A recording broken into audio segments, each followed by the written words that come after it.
Hello, it's FC Billing here. We are a full cycle billing company, which means we do everything from verifying your patient insurances to billing claims to posting payments. We also provide insurance credentialing and enrollment services as well.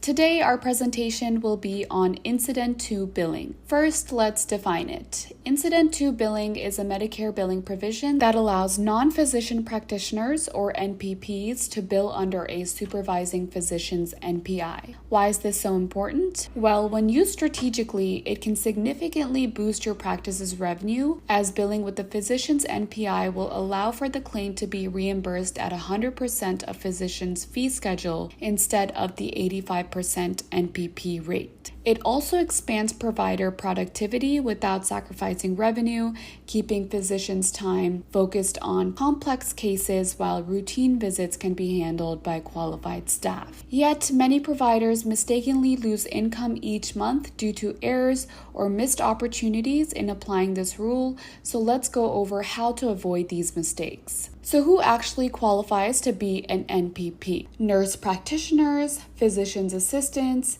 certified nurse midwives, clinical nurse specialists, clinical psychologists, and also registered nurses under supervision. Incident to billing requires following very strict rules, so let's talk about some core requirements you should be aware of. First, incident to billing can only take place in a physician's office setting or the place of service 11. That is because the physician has to be present in the office suite during the entire treatment process. There are some exceptions like telehealth, which we will be touching on later. Incident to billing also only applies to established patients and follow-up patients. New patients and new problems will not qualify. The physician has to perform the initial evaluation, diagnosis, and a treatment plan. All follow-up care by NPPs must follow the physician's plan of care to the T.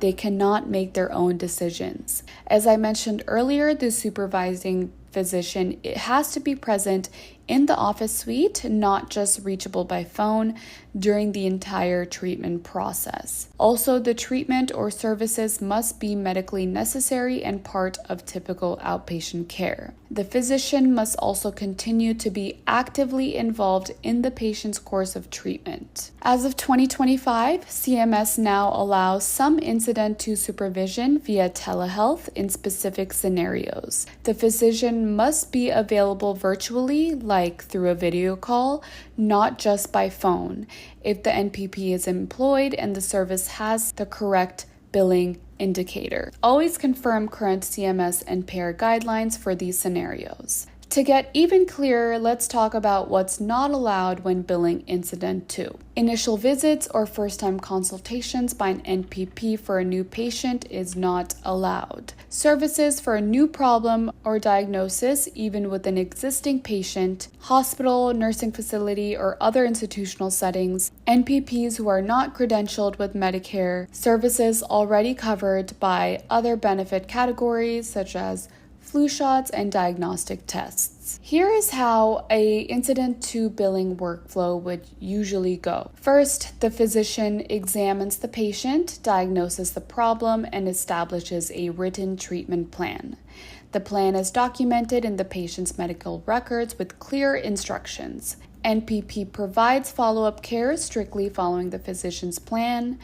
The physician is present in the office suite, same site, whenever the NPP sees the patient. If a patient presents a new complaint, the NPP refers to the physician for a new E&M and the process restarts. The claims are billed under the physician's NPI, not the NPP's, when all criteria are met. Clear documentation for every step and visit is always maintained. Some insurances do require signatures from both providers, so double check with the insurance you're billing to what is necessary. A pro tip, use EHR templates with built-in incident to compliance prompts. This reduces missteps and strengthens your audit defense. Some current trends and compliance risks that we are seeing is that Medicare and the OIG are focusing in on incident to billing in audits due to frequent misuse. Failing to follow these rules can lead to claim denials, repayments, or even legal penalties. Commercial insurers may have different and more restrictive rules than Medicare, so always check each payer's handbook, as not every insurer allows incident to billing. As you can see, incident to billing is a valuable way to increase your practice's revenue by allowing services provided by non-physician practitioners to be billed under a supervising physician's NPI at the full physician rate.